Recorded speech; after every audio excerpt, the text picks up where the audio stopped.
Good evening, everybody, and this is my name is Prasita, and I would like.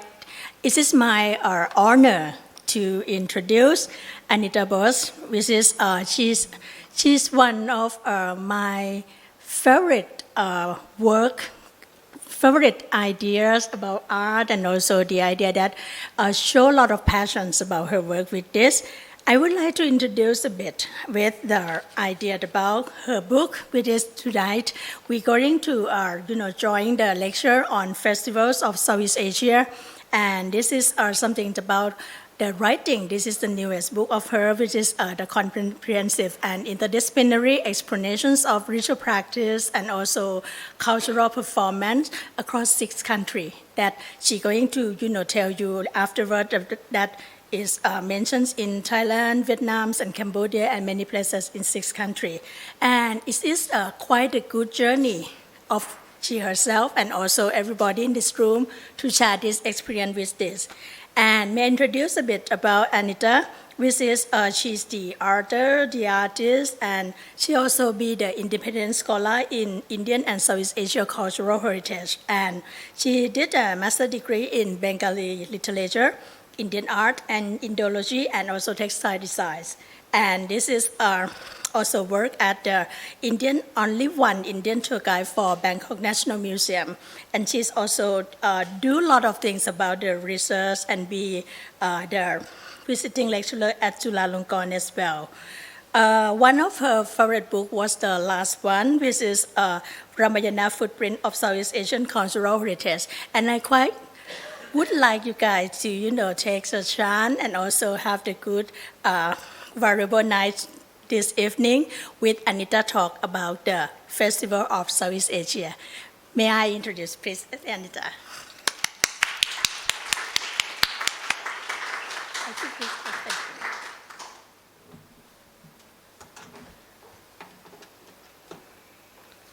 Namaste, namaskar. Good evening to all of you. Thank you so much, Rasita, for giving this introduction, and thanks to Siam Society to giving me this beautiful opportunity to say something about my research work, my book. So first of all, I pray to Mother Goddess Saraswati, because without her blessings and without the power of that, that Saraswati is like a goddess of the wisdom, goddess of the Bak. Bak means what we are talking.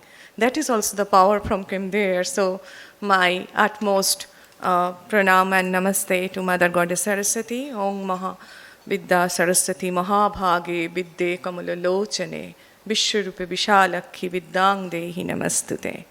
And with all those things, I have to say that at the outset, I would like to pay my humble respect to the late Queen, Her Majesty Queen Sirikit, her gracious support and dedication to the arts, culture and heritage, and the preservation of the heritage have inspired generation, and I am also inspired for that.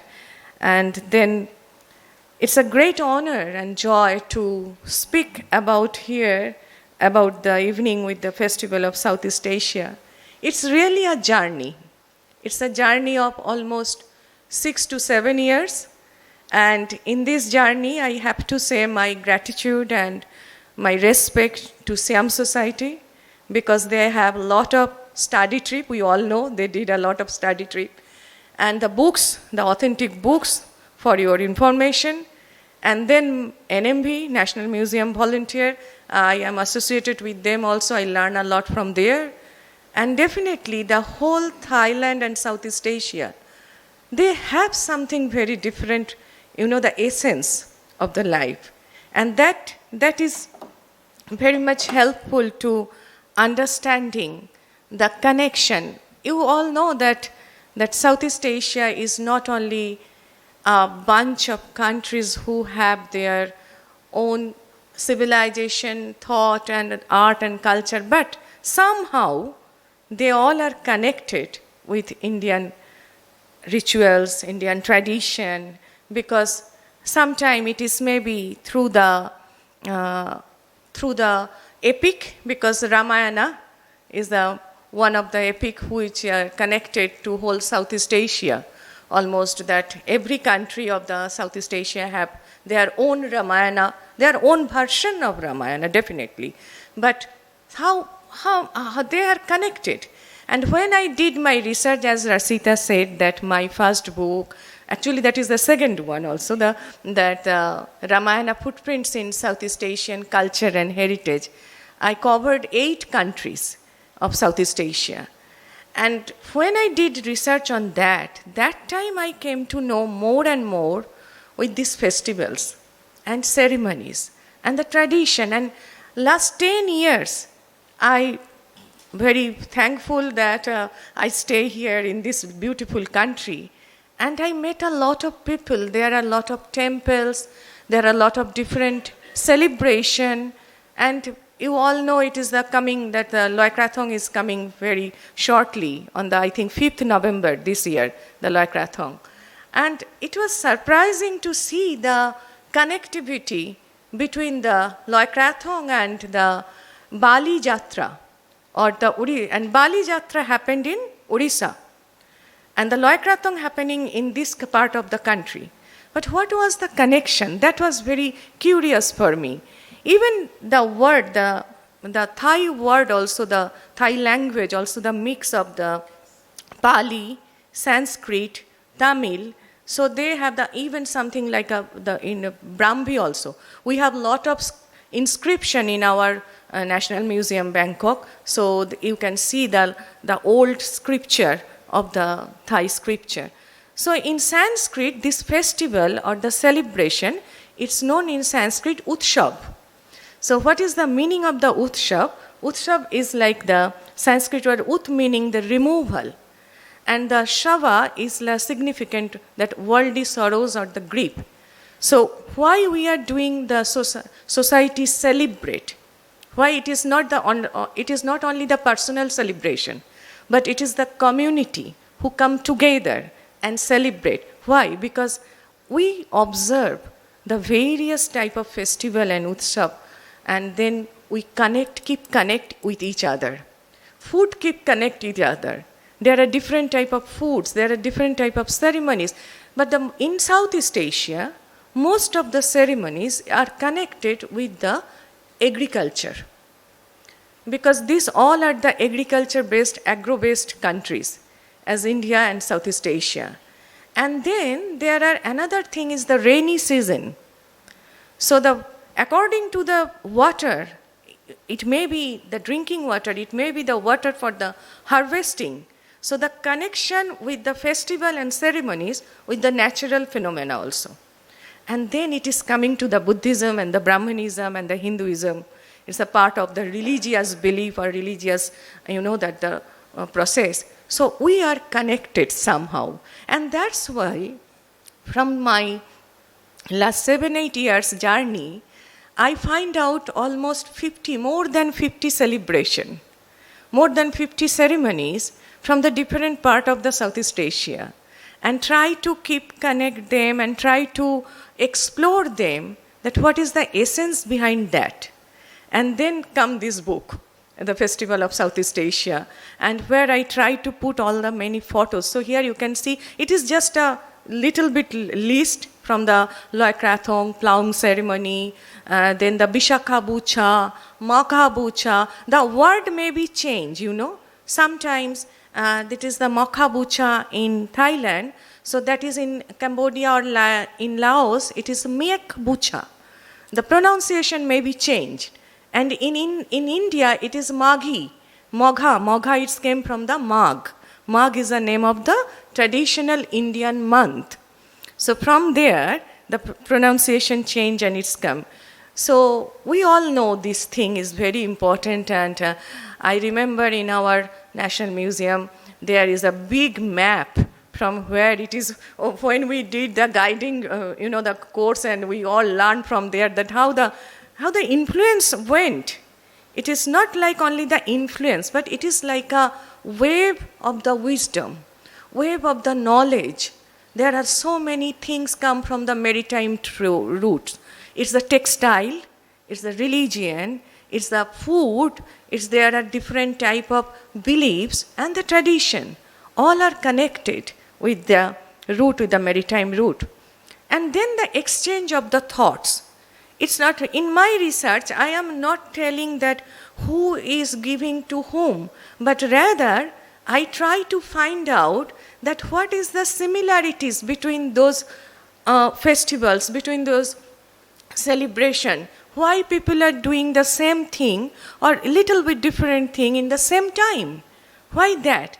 And then I came to know there's, that the Prasad Phimai, this is the picture of the Phimai, the Prasad Phimai, and this is the Lord Indra and the wife of Lord Indra, Indrani, both from our National Museum, Bangkok. So we can get a lot of inscription.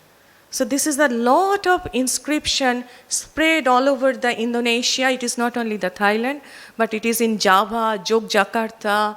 Even we went, I will show one picture, we went in the place named Dieng Platu. It is far from the Java, and there is a beautiful complex of the temple complex, which is connected with Mahabharata. So another epic of India, one is the Ramayana, another is the Mahabharata, which is connected with Lord Krishna. But they all are coming from where? They all are coming from Vishnu, Fra Vishnu. So the Vishnu, and from Vishnu there is different avatara or incarnation, and that is quite a thing for Southeast Asia and India. So this is all the inscription, this one from the Jakarta Museum, and then the Kangal inscription from the King Sanjaya. There is the Sanjaya dynasty, there is the Pallava dynasty, there is the Chola dynasty. You all know that. So that is somehow connected us, and they have some influence on the festival also. So various inscription on the deities, the ritualistic ceremonies in Southeast Asia. Laos, we went Bhat Phu with the Siam Society. I remember very well. That is a very beautiful trip of the Laos and we went Paksi and with the Bhat Phu temple complex, and we can see that the Champa Stele, that is the Champa Stele from the Vietnam Bhat Phu rituals, and then the Thailand's Phnom Rung inscription, Sadok Kok Thom, that I also remember. We went with the George Burgess, I think, and that is a very beautiful study trip. So that there are so many inscription, the numerous inscription in Laos and Thailand and Indonesia, which actually exhibit the considerable variety, how they followed the Brahmanical customs, how the rituals is connected. So in this way, there is Lord Shiva in the Champashak stele. They are mentioned very clearly. And in the Prekhan inscription found in Angkor, Cambodia, described the religious ceremonies, what we will do, what you will not to do. Then like Shiva, Vishnu and Brahma. Brahma was also very famous in Southeast Asia, but it's very significant that we are not doing the worship Brahma in India. But when I came here, I was a little bit surprised to see that everywhere in Thailand, there is a place for the Brahma. Praprom. Praprom is the Brahma. So we don't know that how it is connected earlier, but now we can see the connection. And especially about the Festival of Thailand, because it is not easy to say in 40 minutes or 45 minutes the whole 6 years, 7 years research. But it is like tips of the iceberg. That first, Thailand have Songkran, Thailand have Sao Ching Cha. It was there, now it is not so much. But we have the boat festival, we have the plowing ceremony, and this is the key aspect of the Brahmanism in Southeast Asia. I think many of us already visit the Devasthan, the Brahmin temple. It's near Wat Suthat. And till date, the royal families have a big connection, a deep connection with the royal Brahmins from the Devasthan temple. And I think we all remember in the 2017, I think, it was the royal cremation, and that time there are so many Brahmins are also take part to the cremation rituals. And we also remember about the holocaustion or the plowing ceremony. And in the field of Sanam Luang, we went there and we saw that how it is doing by the Brahmins. So there is indigenous beliefs. And very interestingly, when I am talking about the traditional New Year, from 13 to 15 April, it's Songkran in Thailand. It's very famous in Songkran in Thailand. But at the same time, it is Chol Chanam Thamei in the Cambodia, then Water Festival in Pimai in the Laos, and Burma also they have their Thingyan, their same festival of the same day in between 13 to 15 April. But it is very interesting for me because I belong from the eastern part of India, and that is called in Kolkata, the West Bengal, we said Paila Boishak. So Paila means one. The first day of the traditional New Year is known as the Paila Boishak. Boishak or Bishak is the first month of the calendar, the traditional calendar of India. So, and if you go to the northeast part in Assam, then it is Bihu. If you go to Punjab, the same day, it is Baishakhi. So this is very interesting that how it is connected, not only even in the Nepal, they have their own traditional New Year at the same time when we are spending here Songkran. The word Songkran itself, it is known as the Songkranti. Songkranti means you passing that time. So that is Songkranti. So Songkran is related with that. And we all know it's a traditional celebration of the 3 days, almost from the 13 April to 15 April. And there is the there is a rituals of the taking new clothes, cleaning the house, cleaning the temple, go to the temple, do the respect to the elders, and the same things we are doing also. So this is the similarities. Because the human civilization is bound by this type of different festival and ceremonies to know the tradition, to respect to other, and then fun together. Definitely it's the fun. Because in Thailand, and this is the playing with the water. It's very similar with the Holi, the Indian festival of the color. We are playing the water, the coloring water, colorful water, but here it is I think normally it is the plain water with the scented water, but no color. So Holi is just happening just 1 month before the New Year. So that is the Holi. And then the ceremony related with the Lord Shiva. Here it is the Sao Chincha or the giant swing. We know that it is in front of the Vatsuta, there is the giant swing. Maybe that program is not continued today because there was some accident happened for doing the giant swing. But see the middle picture, the middle one from India. And the same thing happened. People are doing this type of giant chakra or the circular, and they are also take the circulation and they are doing from they jump from over there. So when I saw the giant swing past, I was, really like that? And that is also related with the Shiva. Because this is the its story going like that is a very important part of the Shiva's life, and he want the austerity. So this is one kind of the austerity. And this is the early sketch of the giant swing. That time it looks like that.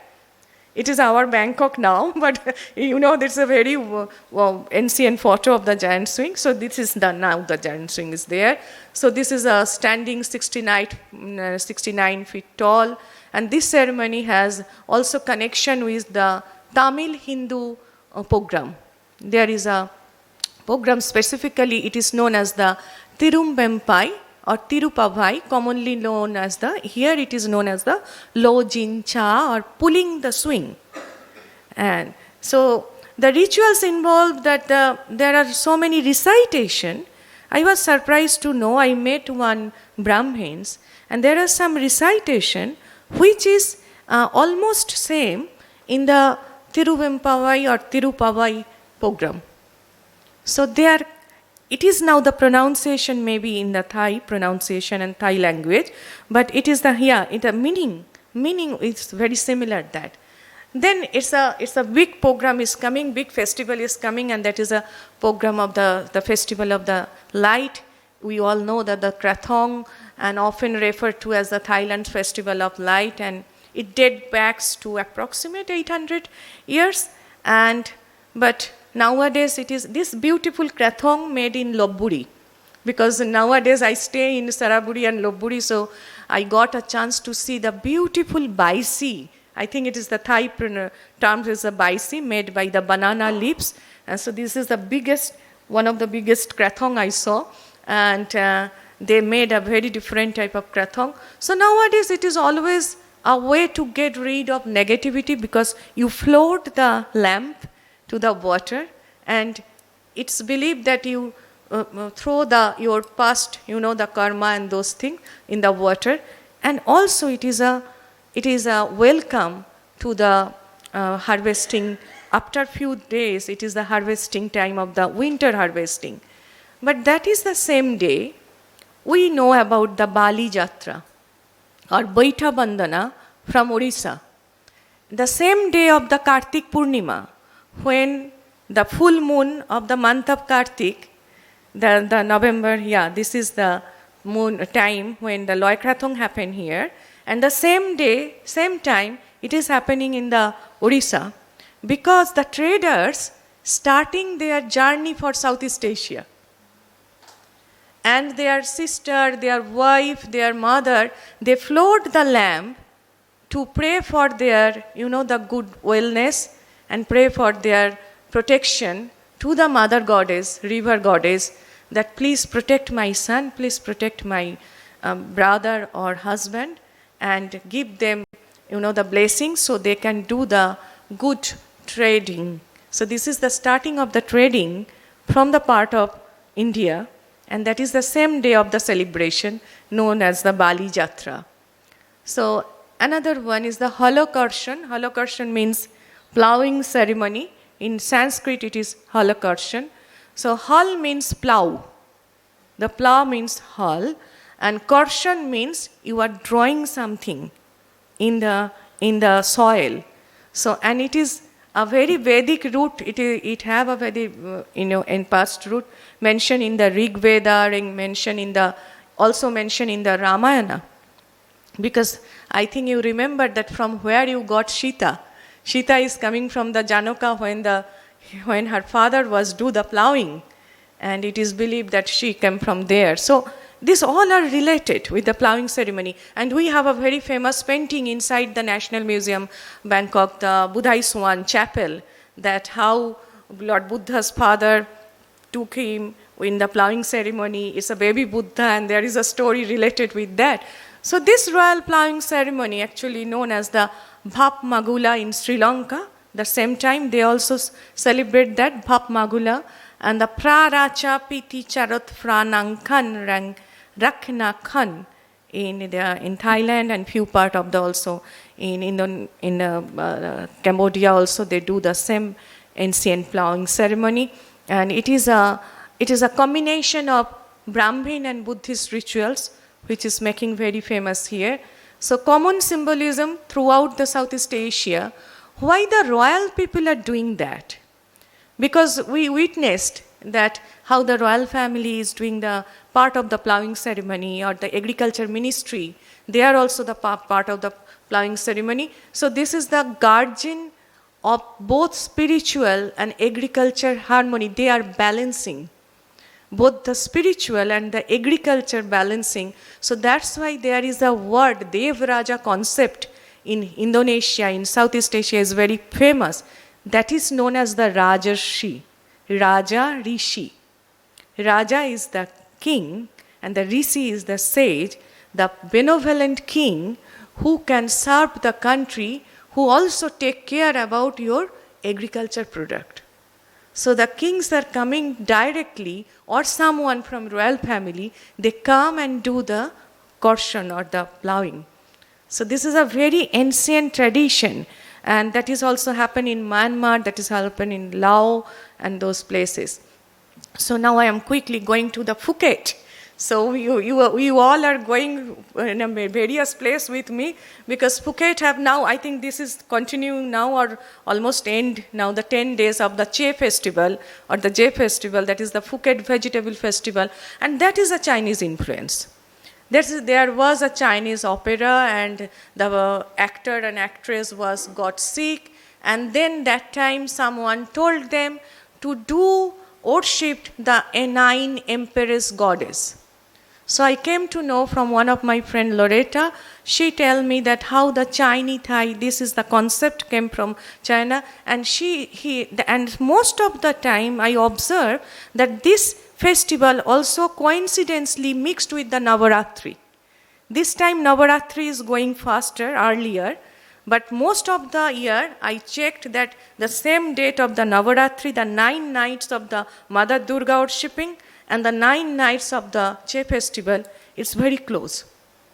So I have to do more research on that, because it's not easy to do everything in one time. So there is another, I tell you all that the festival is connected with the agriculture, with the agronomy, with the rain, with the water. So the boat festival or the boat race is very famous in Southeast Asia. So in Phimai, this is the boat race of the Phimai, we went there, and there is also the long boat races take place, and festival associated with the, the Khmer period. There is a light and sound show in the night time, but it is also actually pray to the river goddess.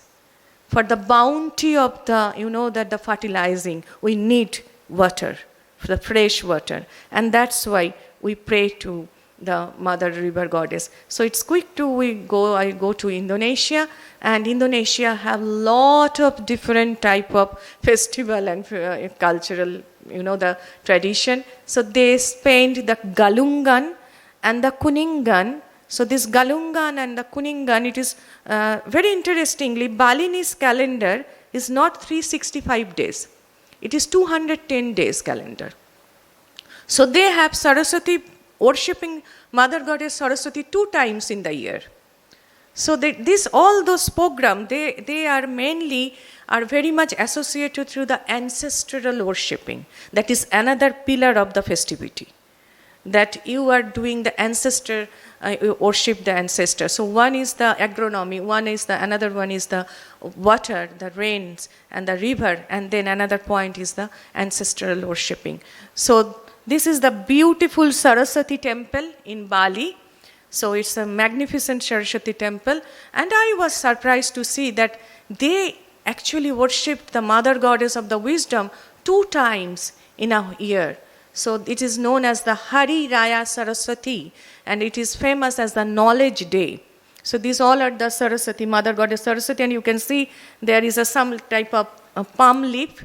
This is known in her hand. This is known as the lontar, and we also do the same Saraswati Puja in India in the day of the Basant Panchami, and our kids also wearing the yellow. This is very significant that from kids to be, elder one, we wear yellow saris.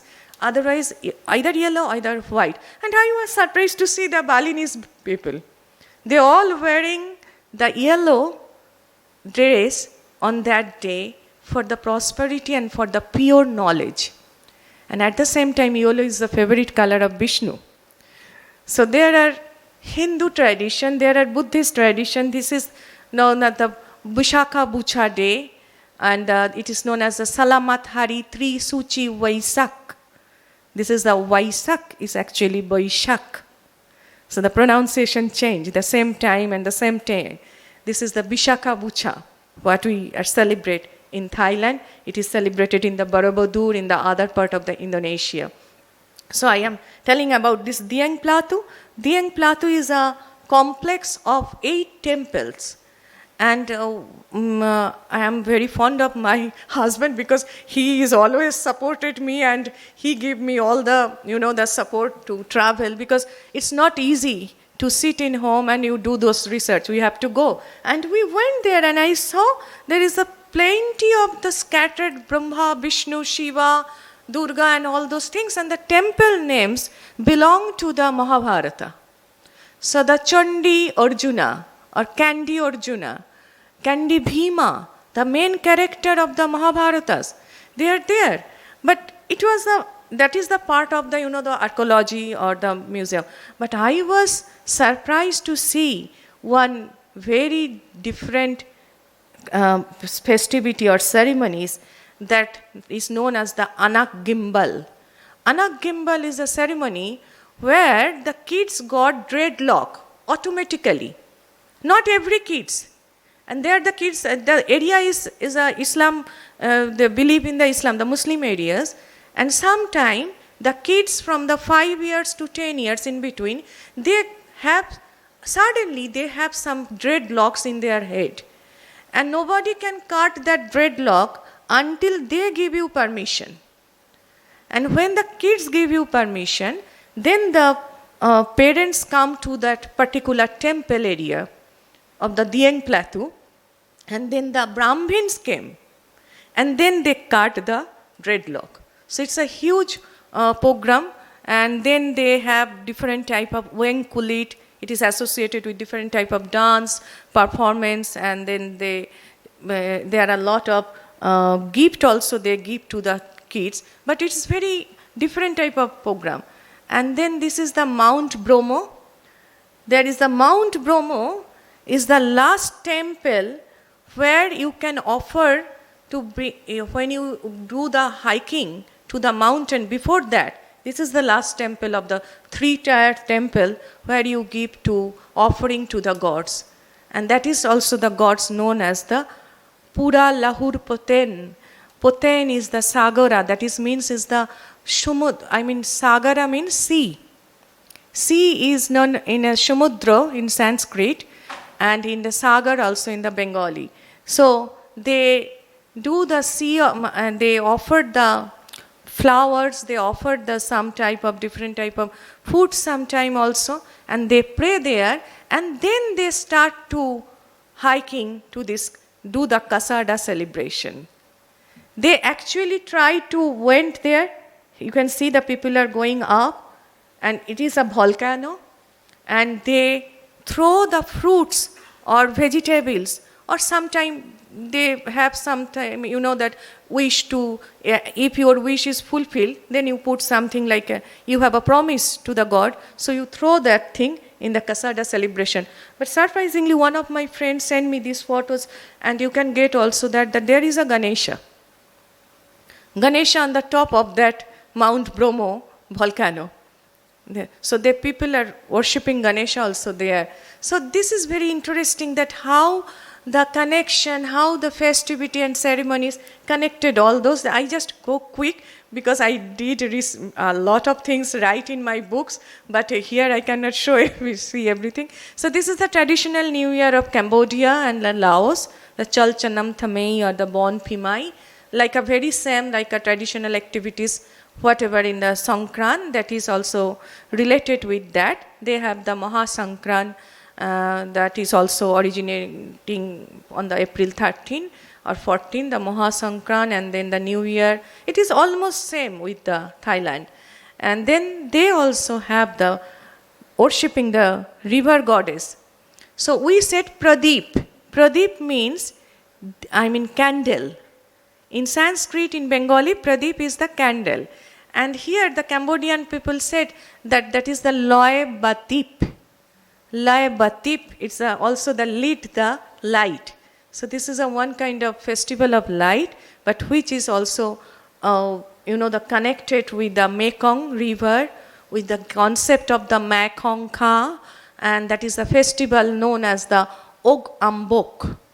Ok Ambok Day, and they are doing a lot of, the boating and doing the lit the light and the crackers.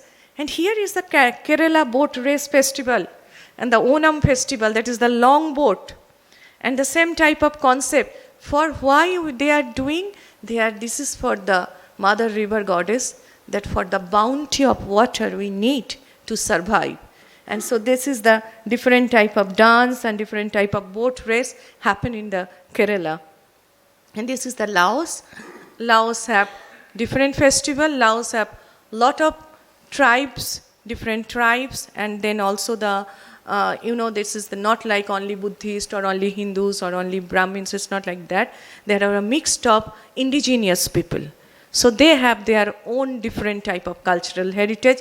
So Baun Pimai, Bon That Lawang, like Baun is the similar word for the festival in Lao. So Baun Pimai, Baun That, they are a very traditional festival.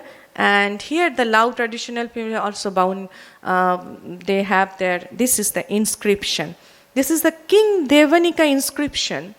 And this is the Kurukshetra Mahatma. Kurukshetra again related with Mahabharata. The main war, now it is also in the Netflix, the Kurukshetra.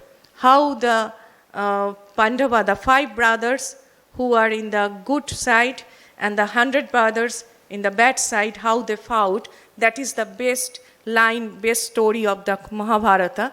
And that happened in the land of Kurukshetra.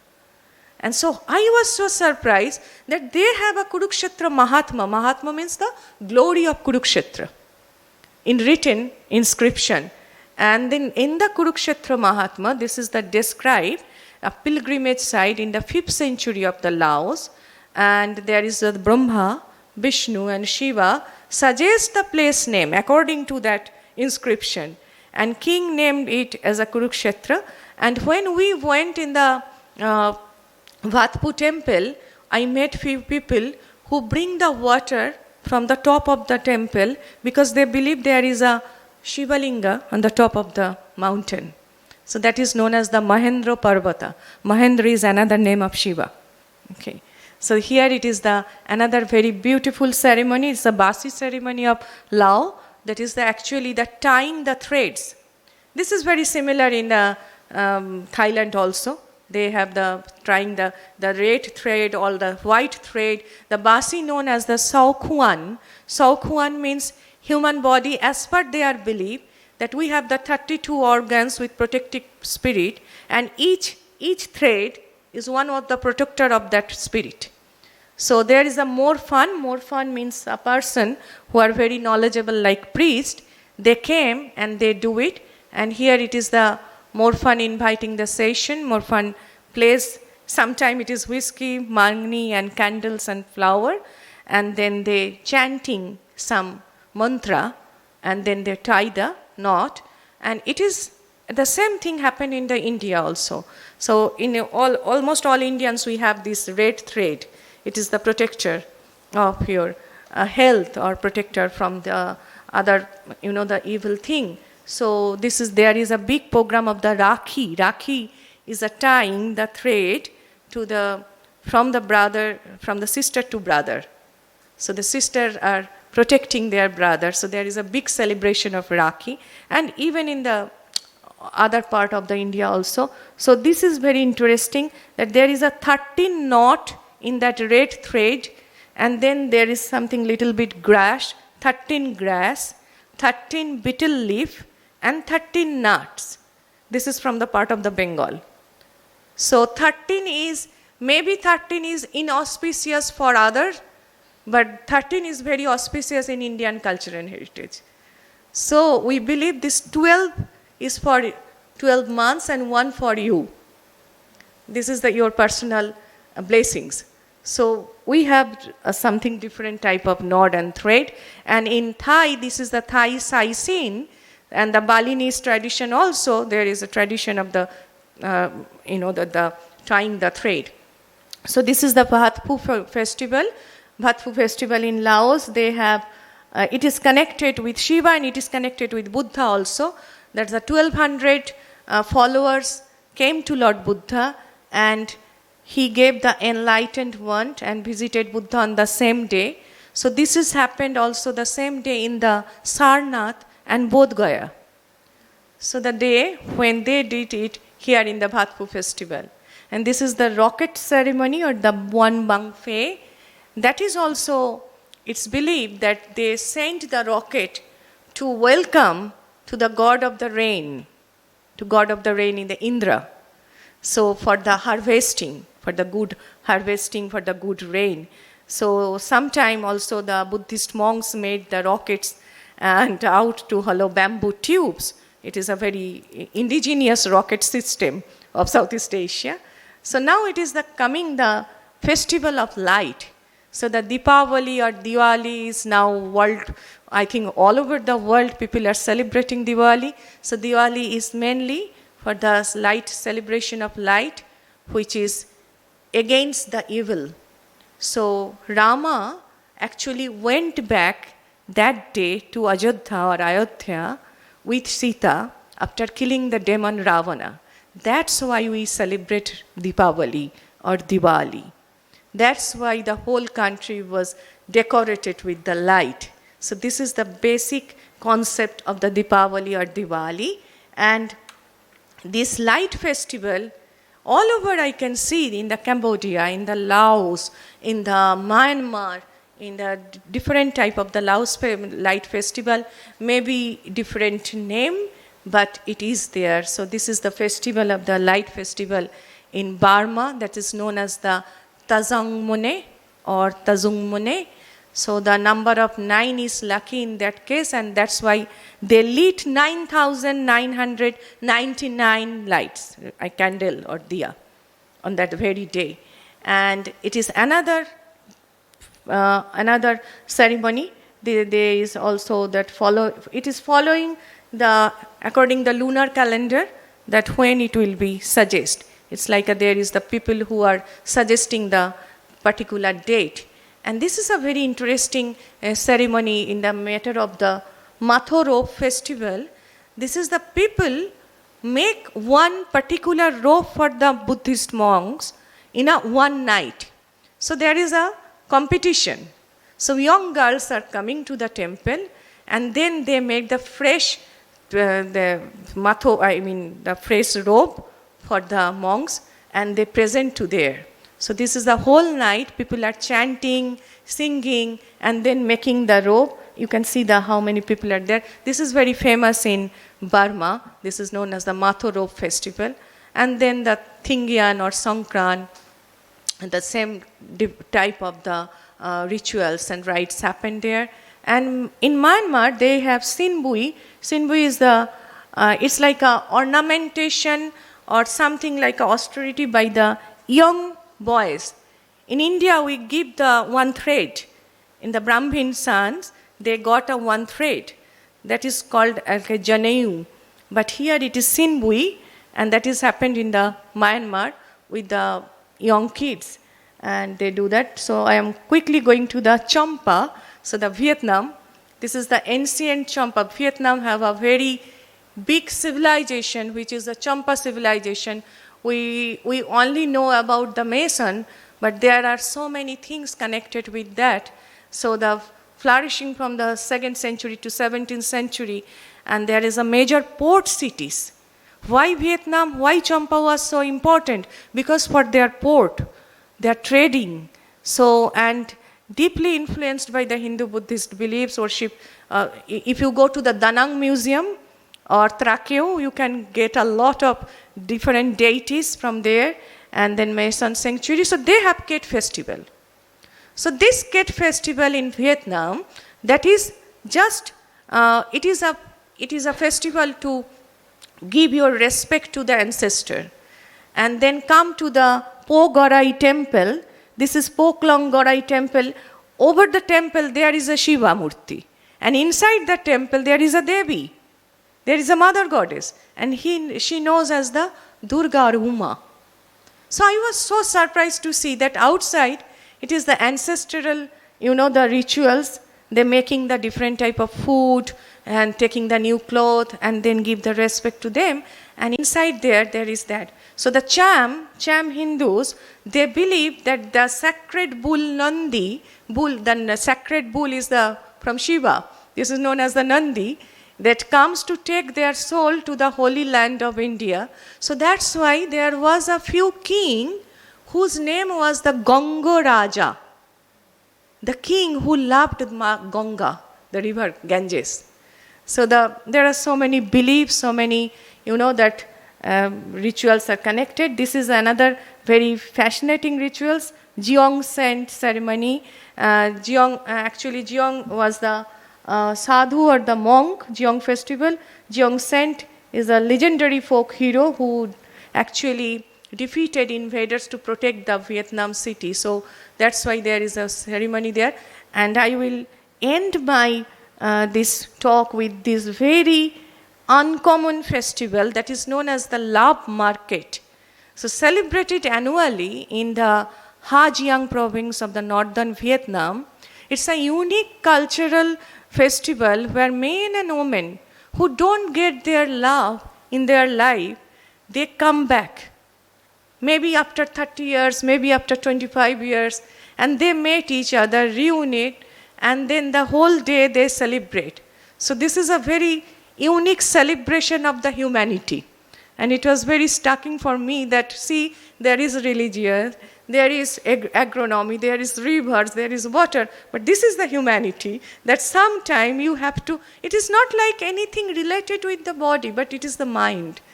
That they come and then they celebrate together and then they do some, make the foods or the, the local rural fare like that.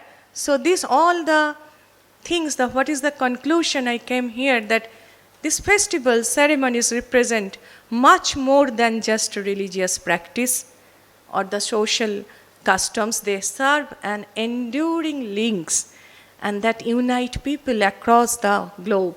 In addition to rituals, numerous inscriptions, numerous deities, statues, artifacts, dance, that with all are linked with those festivals. There are paintings, they are all really connected with that. So we can say that although modern life may obscure these historical ties, but there is a word in Sanskrit that is known as the Vasudhaiva Kutumbakam. So what is the meaning of that Vasudhaiva Kutumbakam is the whole world is yours. So that is the thing. And now this is the book you all can see over there also in my hand. This is the 7 years research work, and books is available in Asia Books, in Mocha, in National Museum Gift Shop, in Amazon also. So, and I hope this book will give you more information. I collect many photos, almost 200 photos inside the books. Mainly they are black and white, but there are a lot of colored photo from also I collected from the world famous photographer, 4 world famous photographer, one from Hua Hin, one from France, another 2 from one from Laos, and another one from Paris. They are the heritage and cultural photographer. So you can get inside my book those photos also. And thank you so much for giving this opportunity. Thanks you to listening me. Namaste.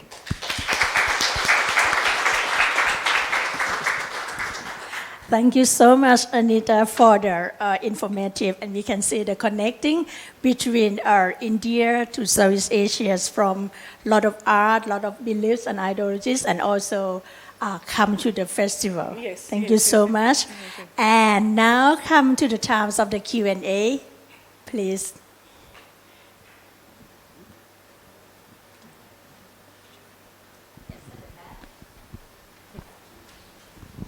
Hi, thank you for your talk, Anita, and I look forward to reading your book. I remember you mentioned to me before a festival in Philippines that is about some connection with the baby. It's in the Philippines. It's a Christian festival, but somehow it's connected to Hinduism. Yeah. Can you tell us a little bit about that? Yeah, that is actually I will work on that in my next edition, because now it is only the 6 countries, but once we discussed with Dimpy, thank you for the asking. There is a festival in Philippines. Basically, Philippines have now the Christianity mainly, but we got the copper plate, we got the connection from the rice harvesting, and even they have 3 different type of Ramayana in Philippines. I was surprised to see. And then I saw that there is a program, there is a festival with a baby Jesus. And they decorate theme, like they put it like a mukuta, I mean the decoration, some, what can I say, crown. It's a small crown to the baby, and then they put the garland, and all the mothers, very specially that program is done by the women.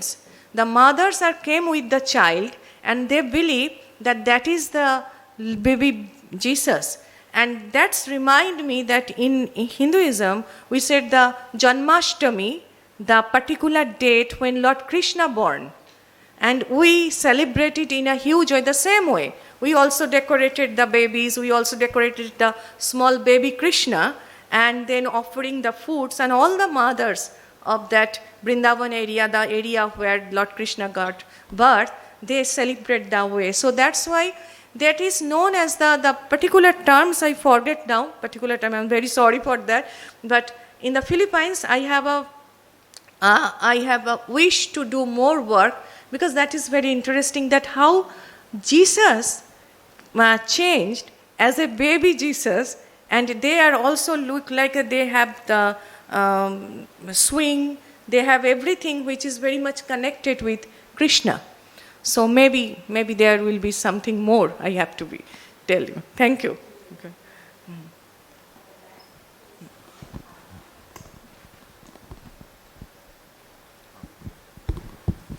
Thank you very much for taking the time to talk to us today. Most You welcome. mentioned in one of the initial slides the connection between Loy Krathong and Baita Vandana in Orissa.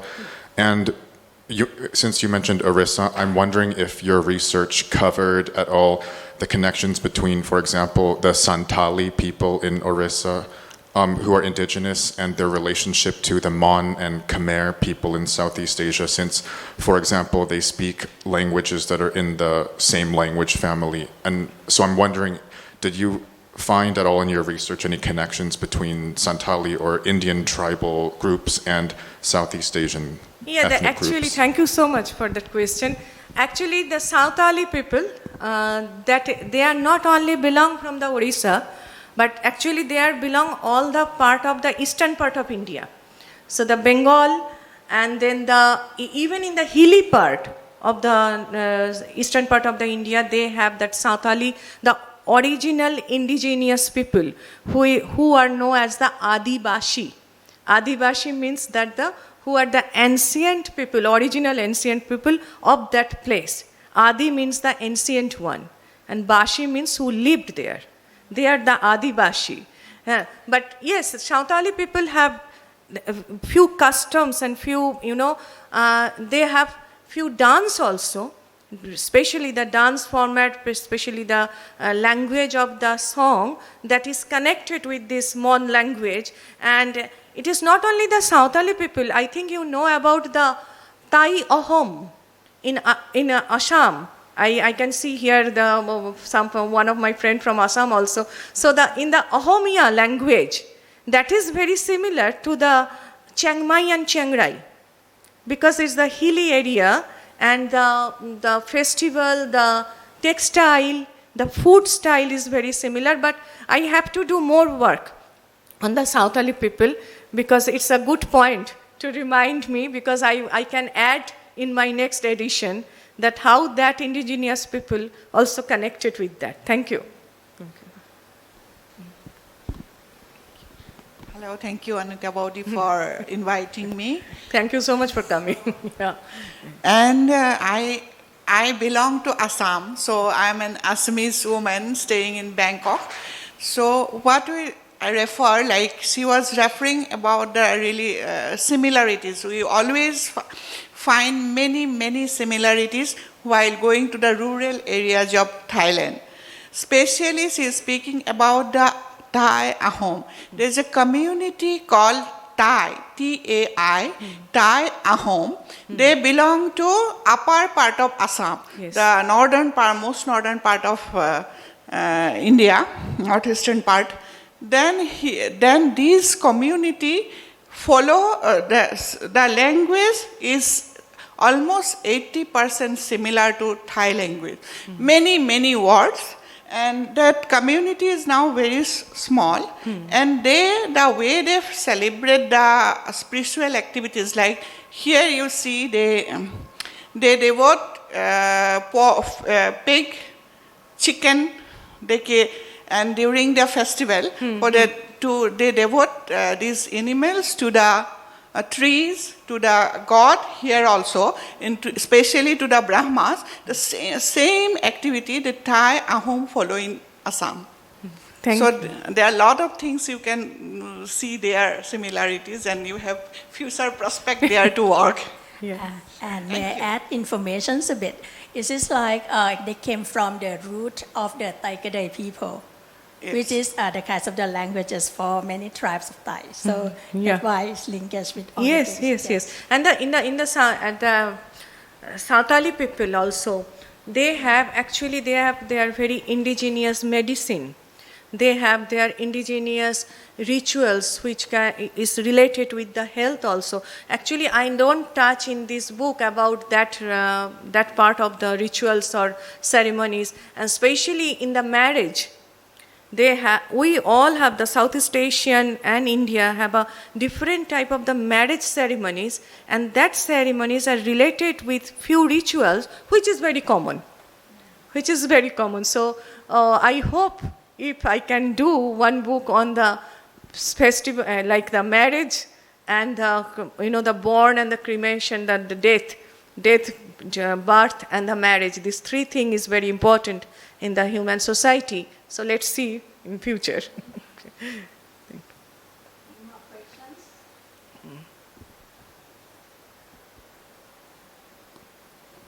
Okay. So, thank you so much. Maybe it's a question that's not related to your books, but you mentioned about Navaratri being very big here. Yeah. What I find fascinating is that Lord Murugan is such important figures in the Southern Indian traditions. Yeah. Why is it that Thaipusam is celebrated in Kuala Lumpur in a very big way and not at all in Bangkok? It's a very interesting question itself. Actually, the Thaipusam is a Malaysian Tamil. The Malaya Tamils people are fond of Murugan, the Kartikeya, actually the god of the Kartikeya. But here there is a big community. There is a very big community of the South Indian people here also. But they celebrate mostly Uma. So the temple of the Siloam. So they mostly celebrate the mother of the Murugan. Yeah, but I am not sure, but I have to ask them that why it is so famous in Malaysia, but why not here? It's a good question. Thank you for that. Yeah. I thought that the Uma in Wat Kek is not Parvati, is Mariamma, which is a village goddess. Yeah.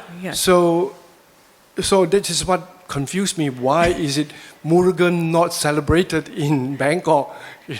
Being such an important agamic. It's an agamic deity. Deities. Yeah. So maybe what as much as I observe that Navaratri in Bangkok, and especially the last 2 days when they do the procession and all those days, they are mostly focused on Mother Goddess Kali. If you see there are, Kali.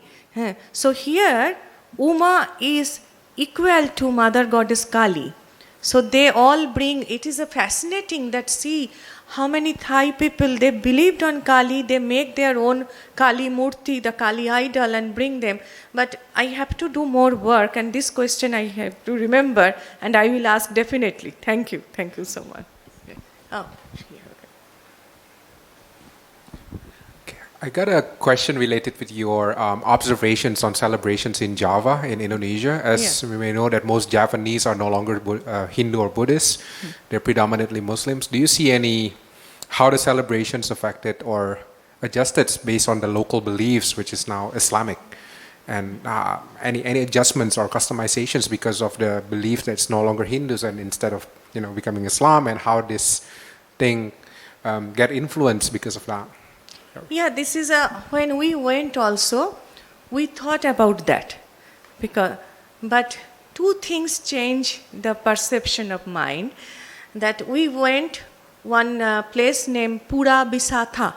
Pura Bisatha, and the person, all are the Muslim person. Nobody is Hindu or Buddhist is there in Yogyakarta.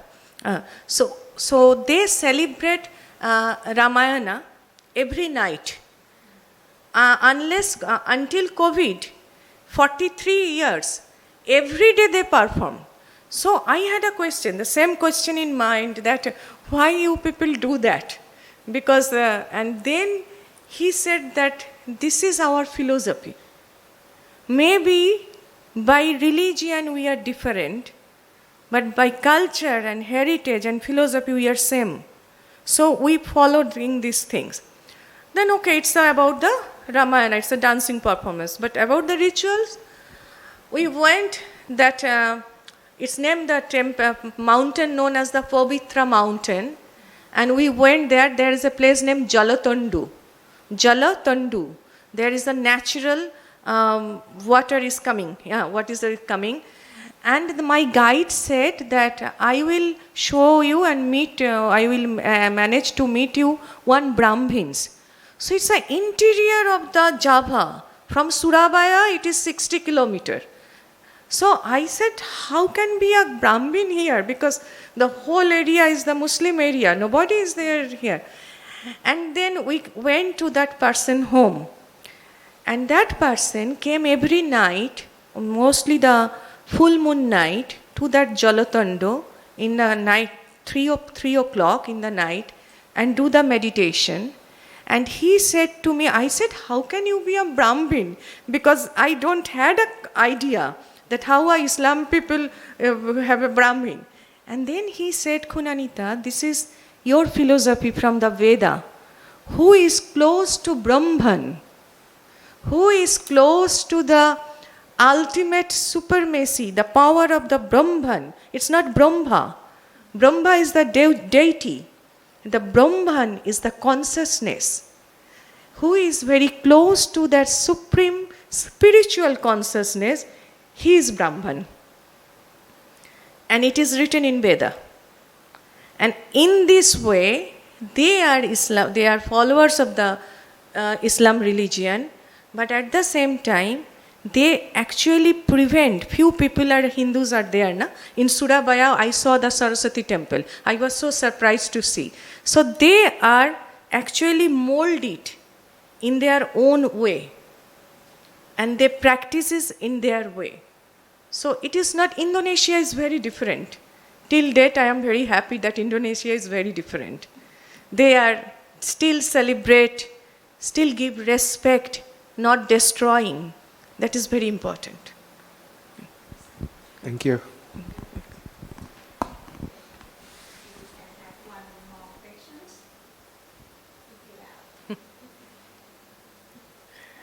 Okay. All right. So thank you so much, Anita. Thank you. And on behalf of the Siam Society, I would like to give you this present.